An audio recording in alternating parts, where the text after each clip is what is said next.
ആത്മാവിൻ്റെ വരം ഒന്നും താങ്കളിൽ ഇല്ലെന്ന് തീർച്ചയാണെങ്കിൽ താങ്കൾ ഇതുവരെ ഒരു ദൈവപൈതൽ ആയിത്തീർന്നിട്ടില്ല എന്നാണ് അതിൻ്റെ അർത്ഥം. ദൈവപൈതൽ ആയിത്തീർന്നിട്ടുണ്ടെങ്കിൽ പരിശുദ്ധാത്മാവുണ്ട്. പരിശുദ്ധാത്മാവുണ്ടെങ്കിൽ അവൻ്റെ വരങ്ങളുമുണ്ട്. പിന്നെ അതേതാകുന്നു എന്ന് മനസ്സിലാക്കിയിട്ടില്ലാത്ത അവസ്ഥയാണെങ്കിൽ ദൈവത്തെ കുറ്റം പറയേണ്ടതുണ്ടോ? നാട്ടുകാരെല്ലാം നല്ലതെന്നും വലുതെന്നും പറയുന്ന വരം പ്രാപിക്കുവാൻ കാത്തിരിക്കുന്നതിനാലല്ലേ ദൈവം താങ്കളെക്കുറിച്ച് ആഗ്രഹിക്കുന്ന വരം പ്രയോജനപ്പെടുത്തുവാൻ താങ്കൾക്ക് സാധിക്കാതെ പോകുന്നത്? അത് ഗുരുതരമായ ശിക്ഷ വാങ്ങിത്തരും എന്നോർക്കുക. ആത്മാവിൻ്റെ വരങ്ങളെക്കുറിച്ച് വളരെയേറെ തെറ്റിദ്ധാരണകളുണ്ട്. അവയിൽ ഏറ്റവും പ്രധാനപ്പെട്ടത് ചില വരങ്ങൾ ഉന്നതവും മറ്റ് ചിലത് താണതുമാകുന്നു എന്നുള്ള ധാരണയാണ്. ഇന്നു മുതൽ നാം പഠിക്കുന്ന ഭാഗം ശ്രദ്ധിച്ച് പഠിക്കുമെങ്കിൽ ആ തെറ്റിദ്ധാരണകളിൽ നിന്നും താങ്കൾക്ക് രക്ഷപ്രാപിക്കുവാൻ സാധിക്കുമെന്നത്ര ഞാൻ ചിന്തിക്കുന്നത്. നാം കൊരിന്ത്യർക്ക് എഴുതിയ 1-ാം ലേഖനം 11-ാം അധ്യായത്തിൻ്റെ 24-ാം വാക്യം വരെയാണല്ലോ പഠിച്ചത്. നാം പഠിച്ചുകൊണ്ടിരുന്നത് കർത്താവിൻ്റെ അത്താഴത്തെക്കുറിച്ച്, തിരുവത്താഴത്തെക്കുറിച്ചുള്ള പൗലോസിൻ്റെ പഠിപ്പീരാണ്. 25-ാം വാക്യത്തിലേക്ക് വരുമ്പോൾ നാം കാണുന്നു, ഔവണ്ണം തന്നെ അത്താഴം കഴിഞ്ഞ ശേഷം അവൻ പാനപാത്രവും എടുത്തു. ഈ പാനപാത്രം എൻ്റെ രക്തത്തിൽ പുതിയ നിയമമാകുന്നു, ഇത് കുടിക്കുമ്പോഴൊക്കെയും എൻ്റെ ഓർമ്മയ്ക്കായി ചെയ്യുവീൻ എന്ന് പറഞ്ഞു. അപ്പം ക്രിസ്തുവിൻ്റെ തകർക്കപ്പെട്ട നുറുക്കപ്പെട്ട ശരീരത്തെയാണ് കാണിക്കുന്നത്. പാനപാത്രം പുതിയ ഉടമ്പടിയെ കാണിക്കുന്നു. ഇവിടെ പാനപാത്രം എന്ന് പറഞ്ഞിരിക്കുന്നത് ശ്രദ്ധിച്ചാലും ചില ഭാഗത്ത് ഇതിനെ മുന്തിരിവള്ളിയുടെ അനുഭവം എന്ന് പറഞ്ഞിട്ടുണ്ട്. അതൊഴിച്ചാൽ എങ്ങും വീഞ്ഞ് എന്നുപയോഗിച്ചിട്ടില്ല കേട്ടോ. കർത്തൃമേശയ്ക്ക് പുളിച്ച വീഞ്ഞാണോ പുളിക്കാത്ത വീഞ്ഞാണോ ഉപയോഗിക്കേണ്ടതെന്ന വാദം നിങ്ങൾ കേട്ടിട്ടുണ്ടോ? അങ്ങനെ വാദിക്കുന്നത് വെറും ബാലിശമാണ്. ഒന്നും അറിയാൻ പാടില്ലാത്തതുപോലെയാണ് പലരും സംസാരിക്കുന്നത്. അന്ന് കർത്താവ് ഉപയോഗിച്ചത് പുളിക്കാത്ത മുന്തിരിച്ചാറ് മാത്രമാണെന്നുള്ളത് വ്യക്തമാണ്. മുന്തിരി പിഴിഞ്ഞുണ്ടാക്കിയ ദ്രാവകം. പുളിപ്പില്ലാത്ത അപ്പത്തിൻ്റെ ഉത്സവമായ പെസഹ സമയമായിരുന്നു അത്. നിങ്ങൾ ചിന്തിക്കുന്നുവോ അവർക്ക് പുളിപ്പില്ലാത്ത അപ്പവും പുളിപ്പിച്ച മുന്തിരിച്ചാറുമായിരുന്നു ഉണ്ടായിരുന്നതെന്ന്? ഒരിക്കലുമല്ല. വീഞ്ഞെന്നാൽ പുളിപ്പിച്ച മുന്തിരി ജ്യൂസ് ആണ്. അന്നേരം സകലവും പുളിപ്പില്ലാത്തതായിരിക്കണം. പെസഹായുടെ സമയത്ത് അപ്രകാരം ആയിരിക്കണമായിരുന്നു. എന്നാൽ രസകരമായ സംഗതി എന്തെന്നാൽ യേശു ഇവിടെ അതിനെ പാനപാത്രം എന്നാണ് പറയുന്നത്. രക്തം സൂക്ഷിച്ചിരുന്ന പാനപാത്രം അവൻ്റെ ശരീരമായിരുന്നു. മരിക്കുവാനും തൻ്റെ രക്തം ചിന്തുവാനുമായിട്ടാണ് അവൻ ജനിച്ചത്. വീണ്ടും വീണ്ടും അപ്പോസ്തലന്മാർ നമ്മെ ഓർമ്മിപ്പിക്കുന്നത് എന്തെന്നാൽ അവൻ്റെ രക്തത്താൽ നമുക്ക് പാപക്ഷമയുണ്ടെന്നും രക്തത്താൽ അവൻ തൻ്റെ കരുണ നമുക്കായി നീട്ടിത്തന്നു എന്നുമത്രേ. സ്വർഗത്തിൻ്റെ പിൻവാതിൽ തുറന്ന് ഇരുട്ടിലൂടെ അവൻ നമ്മെ അകത്ത് പ്രവേശിപ്പിക്കുകയല്ലായിരുന്നു. വിശുദ്ധനായ ദൈവത്തിൻ്റെ ആവശ്യങ്ങളെ അതേപടി, അല്ലെങ്കിൽ ഡിമാൻഡുകളെ അതേപടി അനുസരിച്ച് പാപത്തിൻ്റെ പിഴയടച്ച് പുത്രന്മാരെന്ന പദവിയിൽ മുൻവാതിലിൽ കൂടി തന്നെ അകത്ത് പ്രവേശിപ്പിക്കുകയായിരുന്നു. പുത്രന്മാർ എന്ന ഈ പദവി നമുക്ക് വേണ്ടി സമ്പാദിച്ചത് വലിയ വില നൽകി തന്നെയാണ്. ഈ കാര്യം നാം എപ്പോഴും ഓർക്കണം. പാപത്തിന് നേരെ ദൈവം കണ്ണടയ്ക്കുമെന്നും അതേക്കുറിച്ചൊന്നും ചെയ്യില്ല എന്നുമുള്ള ഇക്കാലങ്ങളിലെ ചിന്താഗതികൾ കേൾക്കുമ്പോൾ ഈ രക്ഷ സമ്പാദിക്കുവാൻ നൽകേണ്ടി വന്ന വില നാം മറക്കരുത് പ്രിയരെ. അവസാനം സകലരും രക്ഷിക്കപ്പെടുമെന്ന തെറ്റായ പഠിപ്പീരിൽ നാം വീണുപോകരുത്. ഇതിന് അവൻ എന്തൊക്കെയോ ചെയ്തിരിക്കുന്നു. ഇത് പാനപാത്രമാകുന്നു. പുതിയ നിയമത്തിൻ്റെ രക്തം വഹിക്കുന്ന പാനപാത്രം അത്രേ ഇത്. 26-ാം വാക്യത്തിൽ, അങ്ങനെ നിങ്ങൾ ഈ അപ്പം തിന്നുകയും പാനപാത്രം കുടിക്കുകയും ചെയ്യുമ്പോഴൊക്കെയും കർത്താവ് വരുവോളം അവൻ്റെ മരണത്തെ പ്രസ്താവിക്കുന്നു. പൗലോസ് ഇവിടെ പുതിയത് എന്തോ കൂടി കൂട്ടിച്ചേർക്കുന്നു. കൊരിന്ത്യർക്ക് എഴുതിയ 1-ാം ലേഖനത്തിൽ ആദ്യം മുതൽ നാം കണ്ടത് അതത്രേ. ഒന്ന്, അവൻ ഒരു വാതിൽ തുറന്ന് പുതിയ കാര്യങ്ങൾ കാണിക്കുന്നു, അല്ലെങ്കിൽ നിഴൽ മാറ്റി പുതിയത് വ്യക്തമായി കാണുവാൻ ഇടവരുത്തുന്നു. ഇവിടെ വെളിപ്പെടുത്തുന്ന പുതിയ കാര്യം കർത്താവ് വരുവോളം എന്ന പ്രസ്താവനയാണ്.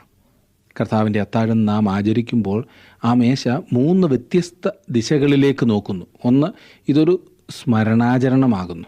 അവൻ ആവർത്തിച്ച് പറയുന്നത് ഇത് എൻ്റെ ഓർമ്മയ്ക്കായി ചെയ്യുവീൻ എന്നത്രേ. ഈ മേശ 1900 വർഷങ്ങൾക്കപ്പുറത്തേക്ക് തിരിഞ്ഞു നോക്കുന്നു. അതെ, ക്രൂശിലെ അവൻ്റെ മരണത്തെ നോക്കുന്നു. അവൻ പറയുന്നു അത് മറക്കരുത്. ഇത് വളരെ പ്രധാനപ്പെട്ട കാര്യമാണ്. അത് ഭൂതകാലത്തെ സംബന്ധിക്കുന്നതാണ്. 2, ഈ മേശ ഒരു സംസർഗമാകുന്നു. ചിലപ്പോൾ വിശുദ്ധ സംസർഗ ശുശ്രൂഷ എന്ന് നാം ഇതിനെ വിളിക്കാറുണ്ടല്ലോ. ഇത് വർത്തമാനകാലത്തെ കുറിക്കുന്നതാണ്. അത് ഇന്ന് നമുക്ക് ജീവിക്കുന്നവനായ ഒരു ക്രിസ്തു ഉണ്ടെന്നുള്ള വസ്തുത. അത് അവൻ ഇന്നും ജീവിക്കുന്നു. അവനുമായി നമുക്ക് കൂട്ടായ്മ ആചരിക്കാവുന്നതാണ്. മൂന്നാമത്, ഇതൊരു സമർപ്പണമാകുന്നു. ഇത് ഭാവിയിലേക്ക് നോക്കുന്നു. അതായത് അവൻ വീണ്ടും വരുന്നെന്ന്. ഈ മേശ സദാകാലത്തേക്ക് നിലനിൽക്കുകയില്ല. ഇത് താൽക്കാലികമാകുന്നു. അവൻ വരുന്നത് വരെ മാത്രമാണ് നാം ഇത് ആഘോഷിക്കുന്നത്.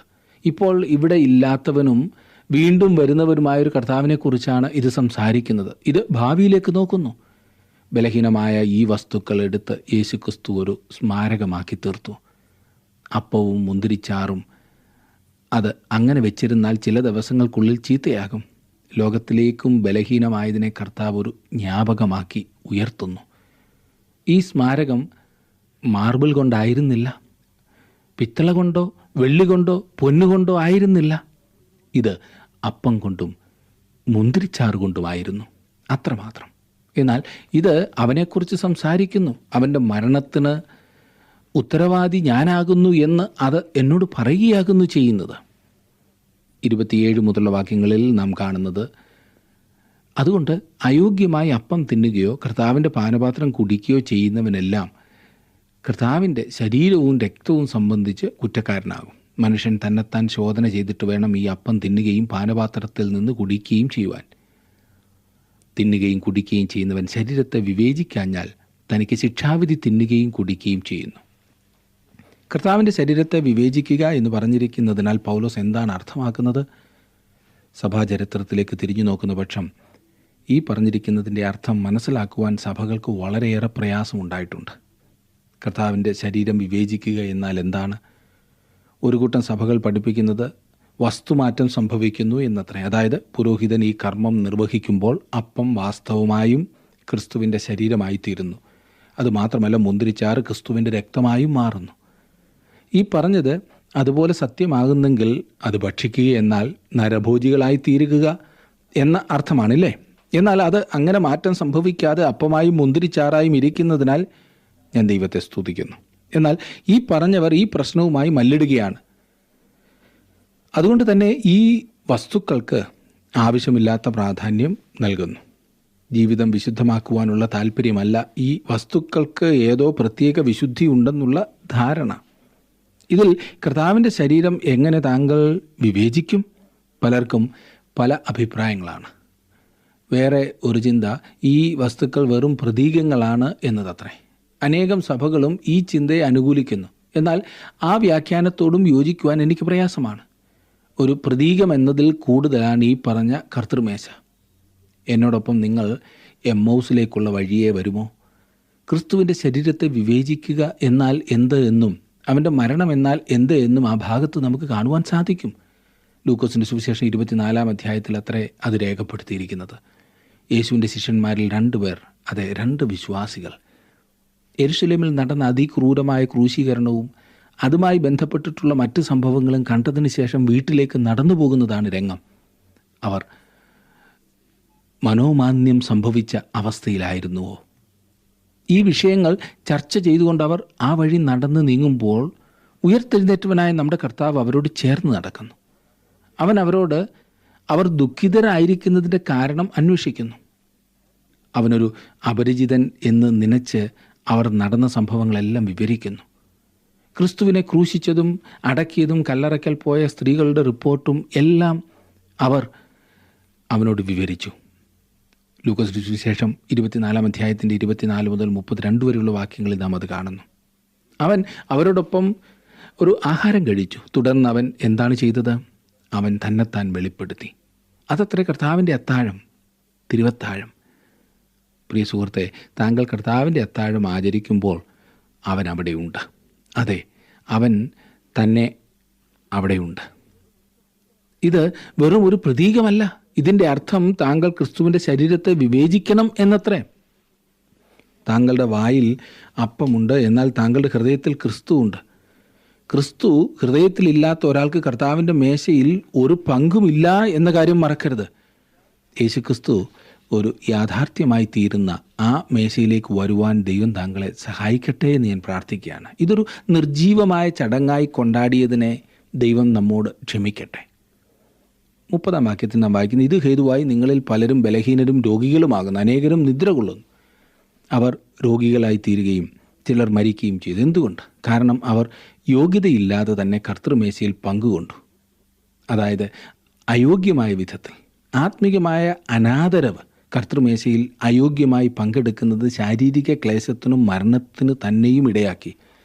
അനേകരും ഈ കാര്യത്തിൽ ഒരു ഗൗരവവും ഇല്ലാതിരിക്കുന്നത് അത്ഭുതകരമായി തോന്നാറുണ്ട്.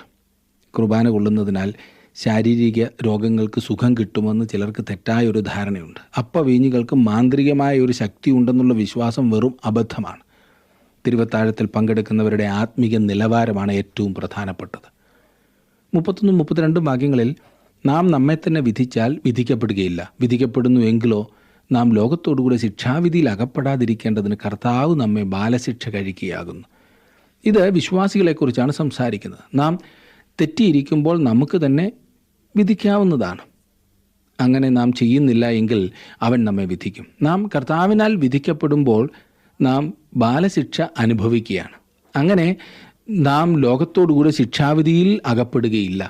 ഭാവിയിൽ അവൻ ഈ ലോകത്തെ വിധിക്കുവാൻ പോവുകയാണ്.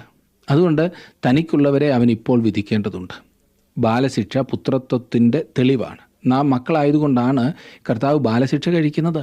ബാലശിക്ഷ പ്രശംസിക്കുവാനുള്ളതല്ല, വിനീതരാകുവാനുള്ളതാണ്. ബാലശിക്ഷ ഏൽക്കാത്ത ദൈവപൈതൽ കാണുകയില്ല. എന്നാൽ കഷ്ടതകളെല്ലാം ബാലശിക്ഷയാകണമെന്നില്ല കേട്ടോ. വിശ്വസ്തതയുടെയും സേവനത്തിൻ്റെയും ഫലമായും നാം കഷ്ടപ്പെടേണ്ടി വരും. 33, 34 വാക്യങ്ങളിൽ കാണുന്ന, ആകയാൽ സഹോദരന്മാരെ, നിങ്ങൾ ഭക്ഷണം കഴിപ്പാൻ കൂടുമ്പോൾ അന്യോന്യം കാത്തിരിപ്പീൻ.